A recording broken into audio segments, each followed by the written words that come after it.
Good morning. I'm Lee Stranahan. Welcome to the Populist TV Morning News Roundup, a concise yet slightly casual take on what you have to look forward to today. One of the things you have to look forward to today is higher interest rates. Fed Chairman Jerome Powell is hinting strongly that the Fed is going to be raising interest rates quickly. Not today, don't worry, but soon.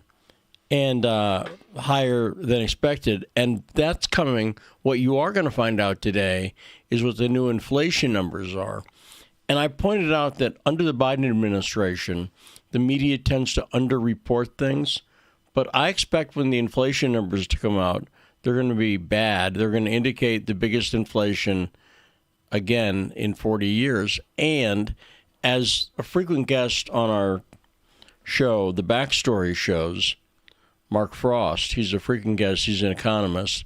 He thinks the actual number is much higher, and I pointed out that if you just think about it, you've seen prices rise. Have they risen just 7%? Or have they risen higher than that? Well, that gives you some idea. Meanwhile, there's a lot of COVID talk in the schools. The Biden administration is saying they're going to put out another 5 million rapid tests and another 5 million of the PCR tests in short order. Now, by the way, short order for the Biden administration, it's hard to say what that means, because they also announced yesterday that they'd be doing a rollout of tests, something Biden talked about a couple of weeks ago, by the end of the month.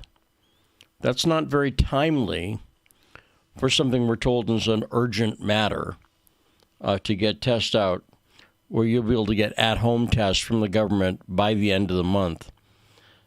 He promised that going on a month ago now.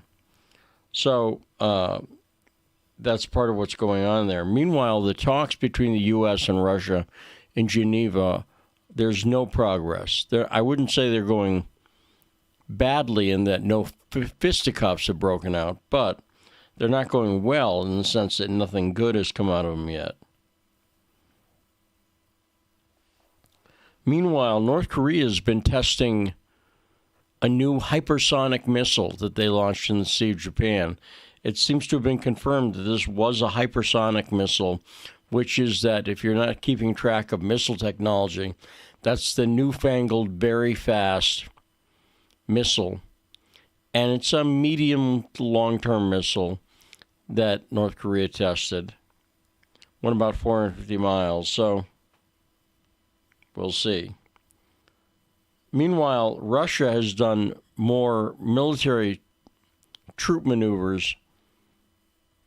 I would say when the media says at the border of Ukraine, they don't really mean at the border. Russia's at the border of Ukraine. So Russia is showing that they're not backing down, and the U.S. has shown and has said they have no room to give. So in international news, things aren't great. But we'll see if that affects the Biden administration, because it's got bigger problems with COVID and with the response. And you know, considering this is something Joe Biden ran on, I don't think it's gone very well. The other thing I'll mention is that Biden gave a speech in Atlanta yesterday that he said would be his major focus, which is voting rights, which means the Democrats want to make it easier for everybody to vote, whether you're a citizen or not, whether you have ID or not. That's what they mean by that. Chuck Schumer has said they're going to push that. So the voting rights legislation, which they're saying Republicans are blocking, well, duh, it's a very partisan bill. They're going to test the filibuster rules. So they could end the filibuster, which is something the Democrats may come to regret if they do it. Because when the Republicans are back in power after the midterms, by all accounts, the Republicans will, of course, do the same thing. That means they'll be able to pass legislation very quickly without the Democrats' ability to slow it down. So the Democrats really are sort of playing with fire here. But for a piece of legislation that Joe Biden is saying is going to be his hallmark of his current legislative push. I really didn't hear any quotes from it this morning on the news, and I listened to about 5 newscasts before I come and I talk to you about it. That tells me the speech was not Biden's best moment. So I got to look that up later. We'll be talking about it more on the Backstory later today, 4 to 6 East Coast time, where I'm now doing the show solo. And we've had guest host yesterday, Jason Goodman, who I do a show with on Patreon called High Dive. It's going to be on tonight. Jason Goodman was the guest host, and that was great. We're going to have Carmine Sabia as the guest host starting on Monday. And we're looking at other people, including the aforementioned Mark Frost.